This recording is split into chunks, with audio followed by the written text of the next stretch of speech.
It's time to throw up the white flag. Surrender or right fight. I'm your host, Eric Brown, and with me, Mr. Mike Jones. Hey, how you doing, Mr. Brown? Oh, man. How you doing? I'm doing incredible, man. Thank you. I really like talking about this whole white flag thing and surrendering because, when most people hear the word surrender, they see somebody waving a white flag or giving up or giving in or quitting. Might be the case like in a UFC fight, dudes tapping out. They're throwing up the white flag. But that's not what we're talking about today, y'all. So I'm going to ask that you listen with the intent to be influenced, because anytime you have observed somebody throwing up a white flag, it has had somewhat of a negative connotation connected to it. However, this throwing up the white flag and surrendering has a reframed positive context associated with it.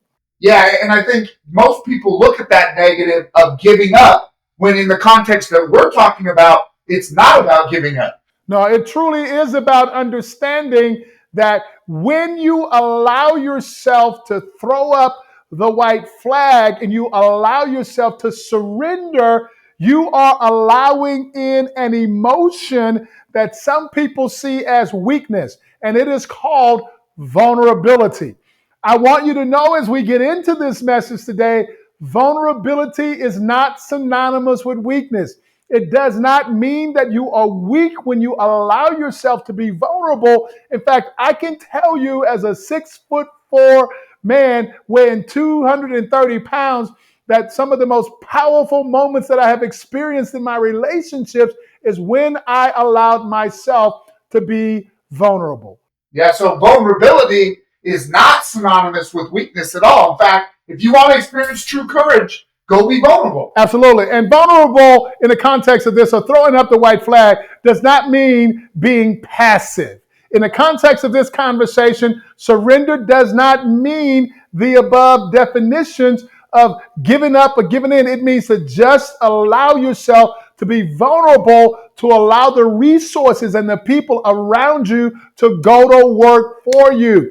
If you're building those walls and you're pushing people away, you're not letting people in and you're not allowing them to see you because you're afraid that you're going to get hurt, you are preventing yourself from some of the most special moments in your life and being an opportunity to live and experience life. So, it was a few weeks ago, one of my best friends lost his dad. And I'm going to tell you, he and his dad were extremely close.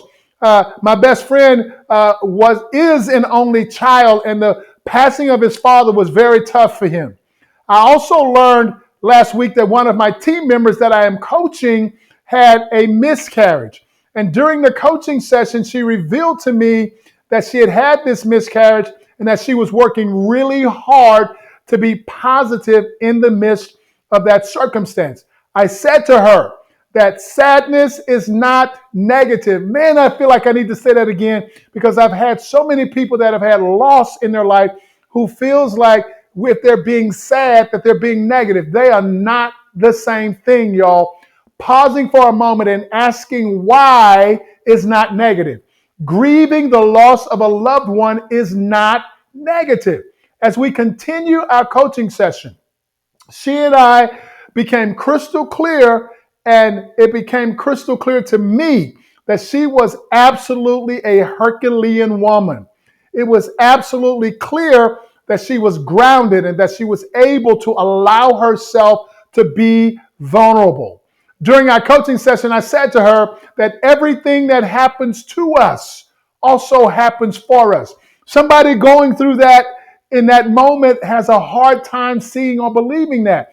But I assured her that I had no idea what the answer was as to the why this was happening for her. But the one thing that I absolutely know for sure after 33 years of doing this work is that everything that is happening to us is also happening for us. It may not be revealed to us in that moment what the positive is or what we are supposed to gain from this, But I assure you that if you have the courage to be vulnerable and keep moving forward, it will be revealed to you. I have lived this truth many times, and I have witnessed this truth many times in the work that I have done. I have worked with her to reframe the picture that she was focused on.